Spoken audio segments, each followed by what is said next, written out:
السلام علیکم ورحمۃ اللہ وبرکاتہ۔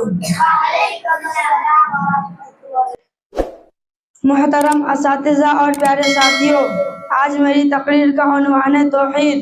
توحید کا مطلب ہے اللہ کو ایک ماننا، یعنی صرف اللہ ہمارا رب ہے، وہی ہمیں پیدا کرتا ہے، رزق دیتا ہے اور موت دیتا ہے۔ ہم صرف اللہ کی عبادت کرتے ہیں اور اسی سے دعا مانگتے ہیں اور اسی پر بھروسہ کرتے ہیں۔ قرآن پاک میں اللہ تعالیٰ فرماتا ہے قُلْ هُوَ اللَّهُ أَحَدٌ اللَّهُ الصَّمَدُ، یعنی اللہ ایک ہے، اللہ بے نیاز ہے۔ دوستو، توحید ایمان کی بنیاد ہے۔ اگر ہم اللہ تعالیٰ کو ایک مانیں اور اس کے ساتھ کسی کو شریک نہ کریں تو اللہ تعالیٰ ہم سے خوش ہوتا ہے اور جنت عطا فرماتا ہے۔ ہمیں ہمیشہ یاد رکھنا چاہیے کہ نہ سورج، نہ چاند، نہ کسی بزرگ، نہ کسی فرشتے میں کچھ دینے کی طاقت ہے، سب اللہ تعالیٰ کے حکم سے چلتے ہیں۔ اللہ جیسی طاقت کسی میں نہیں ہے۔ اسی کے آگے ہم اپنا سر جھکاتے ہیں اور کسی کو سجدہ نہیں کرتے۔